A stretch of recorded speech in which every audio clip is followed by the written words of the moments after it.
folks, and welcome to your outlet for outdoors and Western lifestyle news, The Ben Show. I am your host, Rebecca Wanner, a.k.a. Beck, and as always, you know the drill. We love hearing from y'all, your comments, your stories, ideas. So get a hold of us anytime, call or text. And by the way, I realized that we were having some issues receiving some texts over the holidays, and I want to give a quick shout out to some of you and just say thank you for having texted. And I'm sorry I didn't respond because I just literally got them in the last day or so. So the number still works, all right? I want you to all know. And that number is, call or text us anytime, is 305-900-2363. Again, that's 305-900-2363, or you can always drop an email to benradioshow@gmail.com. Right alongside, as always, my shotgun sidekick, it's Jeff Tigger Erhardt. Your shotgun. So I did not know that you were having problems receiving messages. This is something I need to know. Oh, yeah, I should have let you know. But no, they all of a sudden came to me. They blew up my phone literally in the last 24 hours, wishing me a Merry Christmas. There was a South Dakota follower that was letting me know that they listen religiously every week. So thank you for that. And I am sorry you didn't hear back from me, but I did get the messages now. Okay. Now I need to check mine. Is there a problem with the other one? Maybe.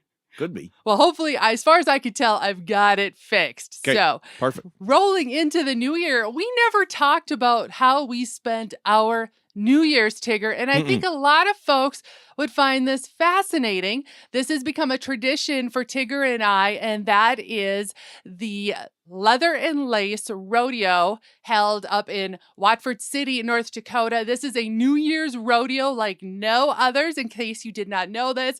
Tigger and I are both PRCA members, card holders. He is an announcer and music director. I am a PRCA music director. And so, yes, we had the I don't know how to say it, but we had the most fun with a great group. And this is action that you typically don't see at rodeos. Tigger, you explain it a little bit. And it wasn't a rodeo. It was bull riding. And we even had mini bull riding in there, too. I think we had, about a half a dozen mini bull riders between the ages of 9 and 12. That's super cool. And then we had bull fighting.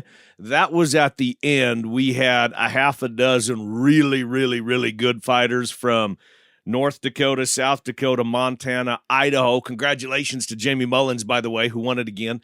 And then, to me, the treat was we had ladies bronc riding. And now this was the second year that we've done this performance, and this is awesome. The ladies are with the Women's Ranch Bronc Championships. That's the association that was started back in 2016. And we had a full docket of ladies from not just all over the country, but all over the world. We had a gal from the Netherlands. We had 2 riders from Florida, Tennessee. I'm trying to think here off the top of my head. Several Canadian riders come in. In fact, the gal that was currently sitting number 1 in the Canadian overall standings was there.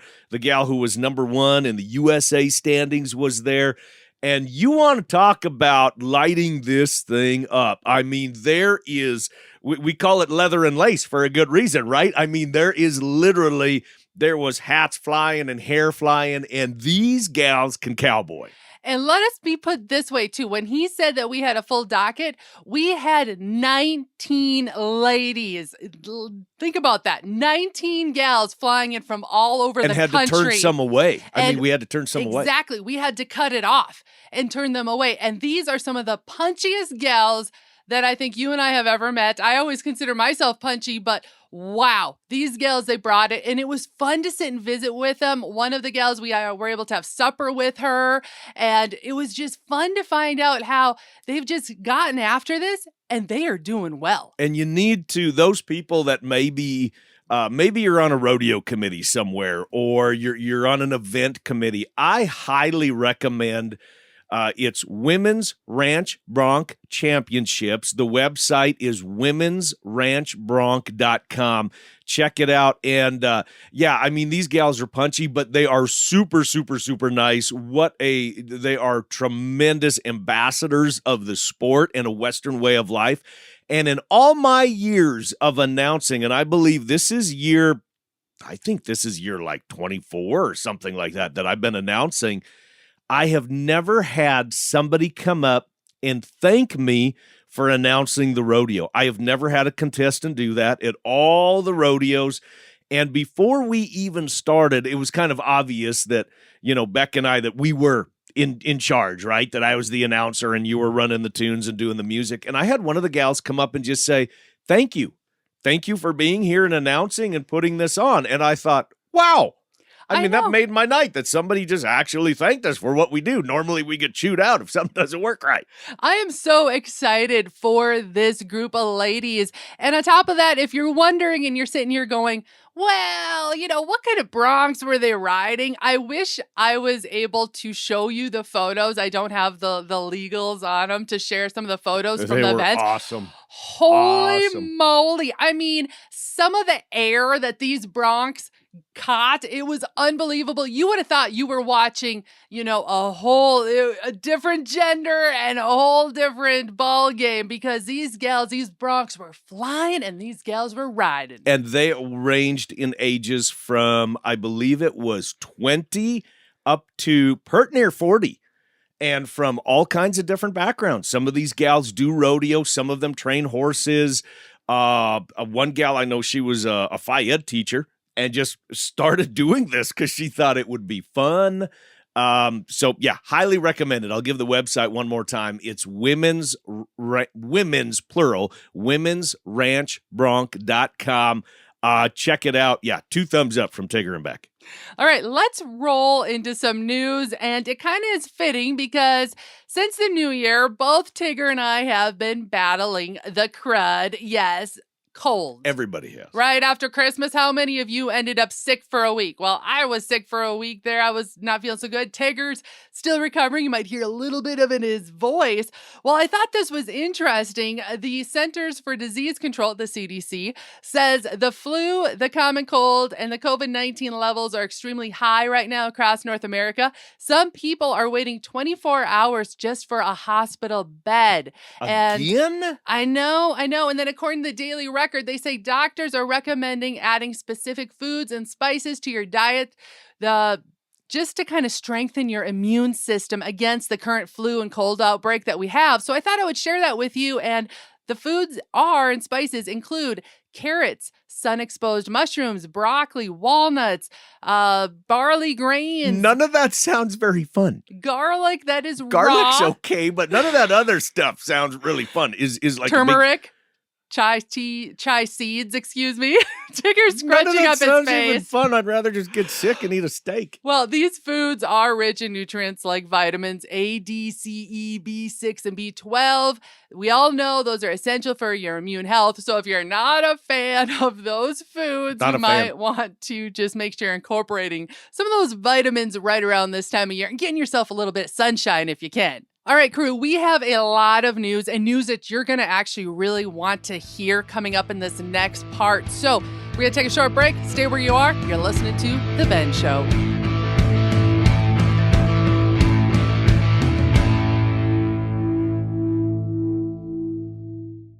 You asked for it, you got it. Watch the Cowboy Channel anytime, anywhere with the Cowboy Channel Plus. Live stream the Cowboy Channel or watch your favorite PRCA rodeos on demand. Classic PRCA rodeos added weekly. Get the Cowboy Channel Plus for only $9.99 a month or save 25% by signing up for a full year. Visit cowboychannelplus.com to sign up and start streaming today. The hunt, the stories, the memories. This is Jake Fenrick with JB's Wildlife Designs. Let me capture and preserve that hunt, that story, that memory with a trophy mount to last you a lifetime. Look us up on Facebook at JB's Wildlife Designs to see samples of our taxidermy and reach out at any time with any and all questions you may have. This is Jake Fenrick with JB's Wildlife Designs. Taxidermy is my passion. Let me preserve yours. Is there that particular pair of boots or that shirt or pair of jeans that you just can't find anywhere else? Check out Medora Boot and Western Wear. Medora Boot and Western Wear is the go-to for boots, jeans, especially jackets, and even those hard-to-find accessories that make perfect gifts. Check out MedoraBoot.com, or better yet, give Kim a call at 701-623-1005 and tell Kim that Tigger and Beck sent you. For the latest in Western and outdoor practical and fashionable wear, there is only one, Medora Boot and Western Wear.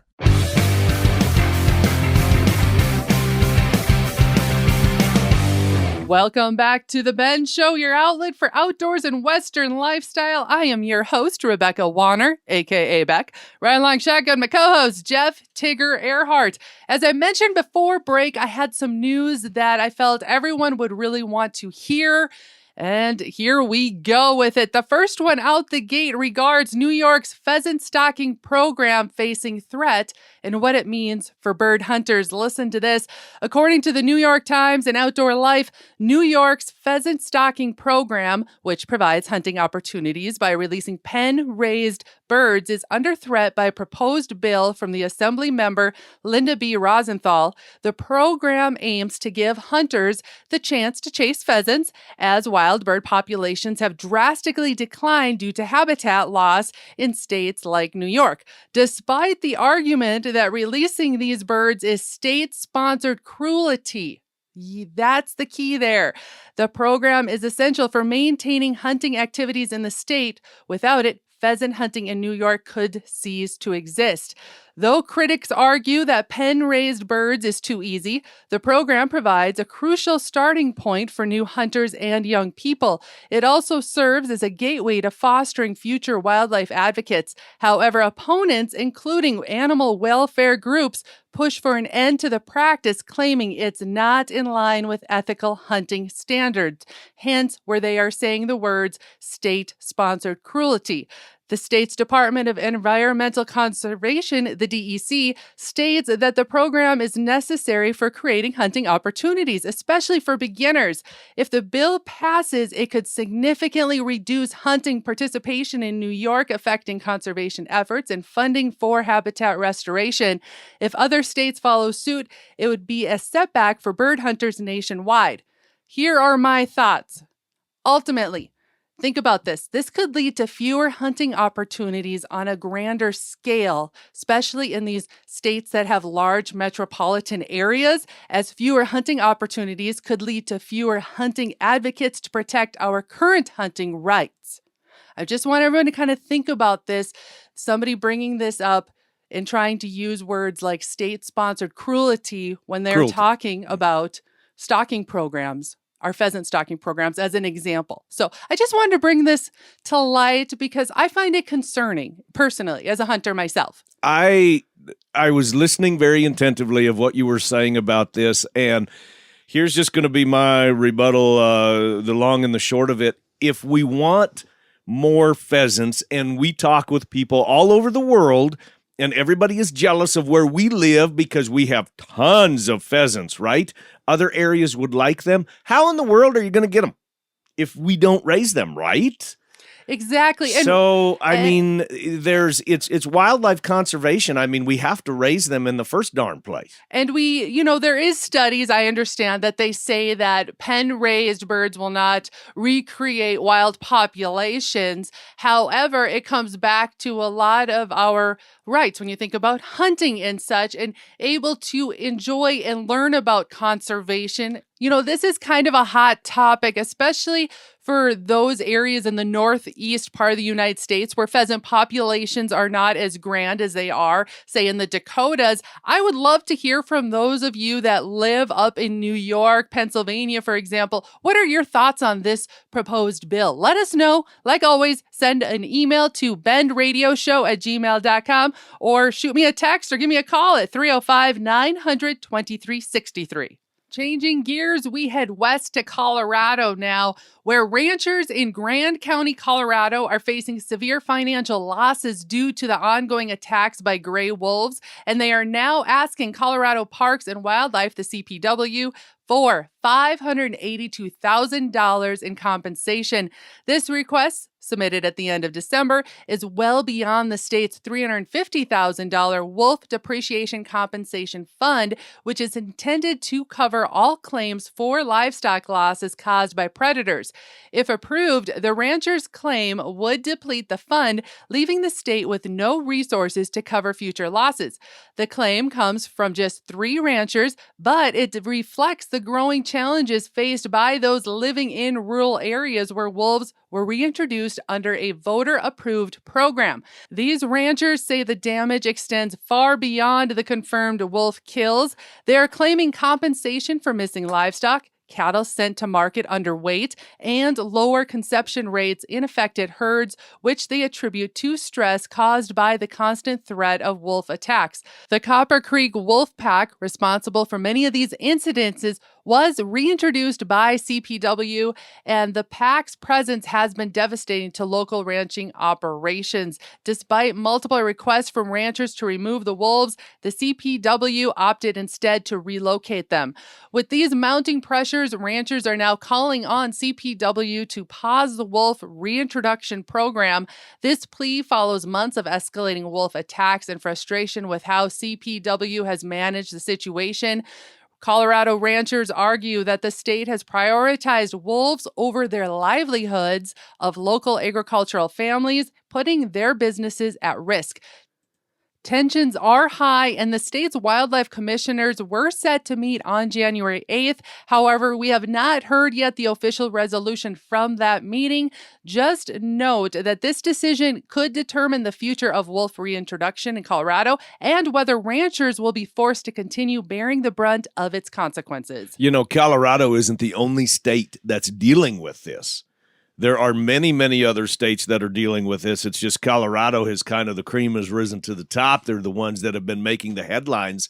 Here, I think, is the takeaway, and that was in that you said landowners were asking to pause the program, not stop it altogether, but just saying, look, we need to pause this. This is getting out of control.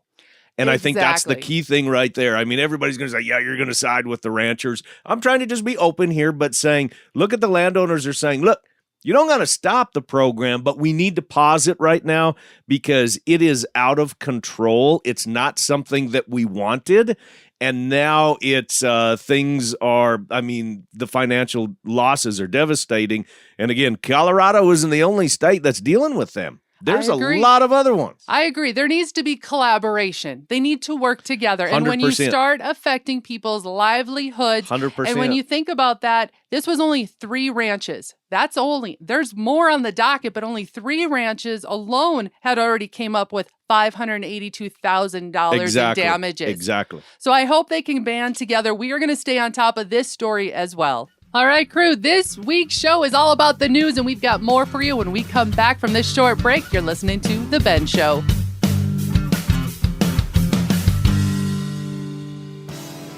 Hey guys and gals, this is John Arman with Ultimate Outdoor Adventures TV.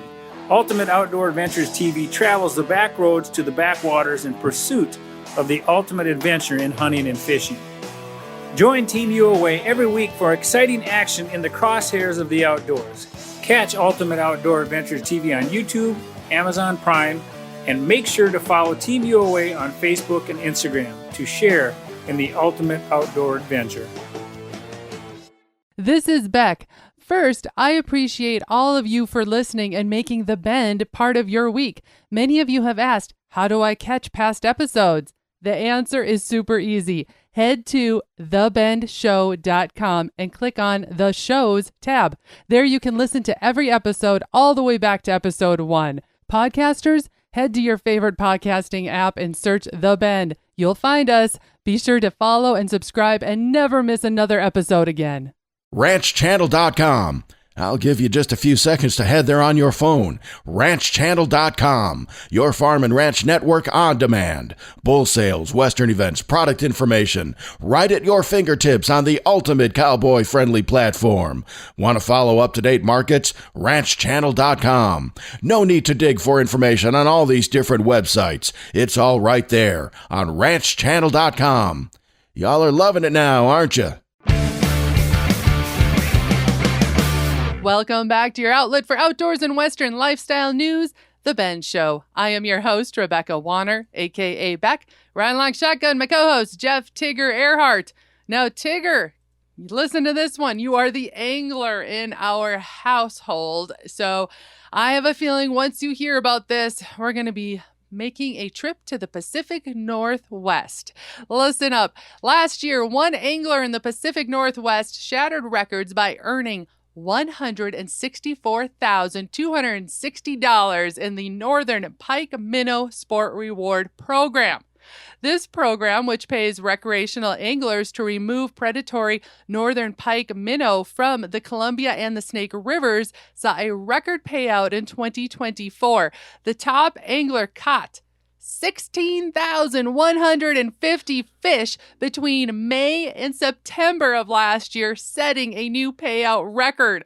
The program had to close early on September 24th after distributing its $1.7 million reward fund 6 days ahead of schedule. The program offers a sliding scale for payments, $6 for the first 25 fish, $8 for the next batch, and $10 for any fish over 200. Specially tagged pike minnow can earn anglers $500 each. The goal is to reduce the number of these predatory fish which threaten salmon and steelhead populations by preying on juvenile fish. The program, launched in 1991, aims to help restore native fish populations by decreasing pike minnow numbers.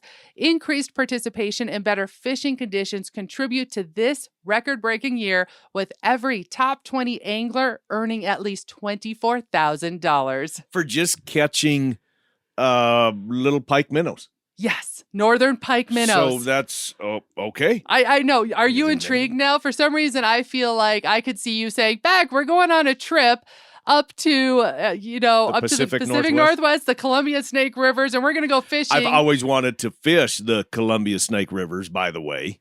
Oh, I didn't know that. Always wanted to do that. Yeah, that was always on my bucket list. I suppose because especially with the salmon runs, exactly. That's what you're wanting to go after. Exactly. I told you I've always wanted to catch steelhead on a fly rod. Ah, that's true. You have. Yeah. You've mentioned that. I've only been able to do, well, you've done this too. We've only been able to do salmon fishing with downriggers on, say, like Lake Michigan, those bigger bodies of water. I've never been able to go and do that in one of the rivers. I think that would be super cool. I think so. And this could be a way to pay for the trip. We could hang out there for a while. And so I would assume they're netting them.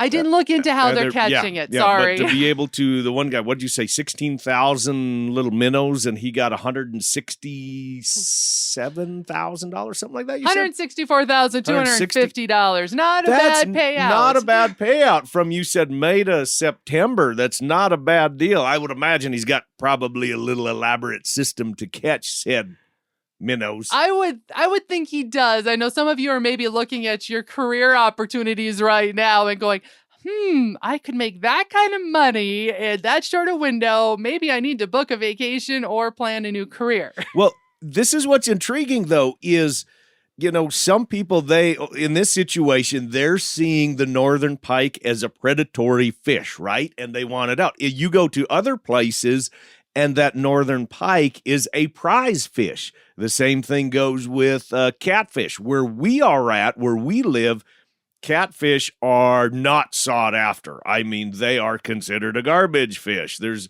when you restock your ponds, you just get a couple catfish to keep them clean. You go in other parts of the country, like when I lived in Oklahoma, the catfish was the prize fish. They didn't have a lot of walleye in their lakes and in their ponds. It was catfish everyone was going after. That's very true. Beauty is in the eye of the beholder is what I'm telling you, babe. That's very true, because we find that up here where we're at, walleye is king. Right. That's king. Yeah. However, especially during, ice fishing going on and such, pulling out those big northern pike is a thrill. Okay, there's, when you throw out a little daredevil or something on a little old Zebco rod or something, and you nail into a northern pike, if you can keep them on the line and they don't cut your line, of course, it is awesome. I have nailed a northern pike on a fly line. How I did that, I have no idea.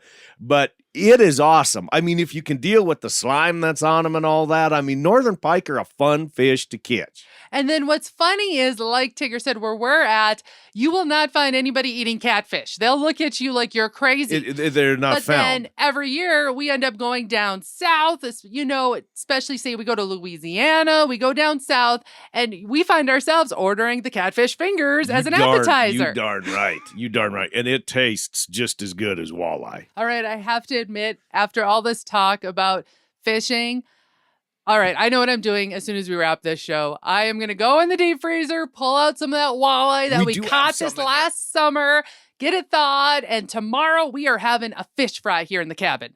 I caught the walleye. All right, folks, we're going to call this show wrapped for the week. Thank you again for riding along with us. And as always, if you have something spot-worthy we need to share, recipe we need to try out in our cabin kitchen, I haven't had a recipe sent to me in a while. I would love to get one and try something out new this winter, as well as your area's field reports. I know that coyote hunting that is all the rage right now where we're at, along with ice fishing. So if you've got something else going on, let us know. That number again, call or text 305-900-2363. Again, 305-900-2363. Or you can always email bendradioshow@gmail.com. And if you missed part of this show or want to hear past episodes, you can find them all on our website, thebendshow.com. Be sure to subscribe on your favorite podcasting app and to The Ben Show YouTube channel. Finally, a big thanks again to all of you listeners that came along. And whether you're coming or going today, stay with us as we ranch it up. And remember, keep up with me back all week long by following The Ben on Facebook and on Instagram @The Ben Show. This is Rebecca Wanner. Catch Beck if you can next week on The Ben.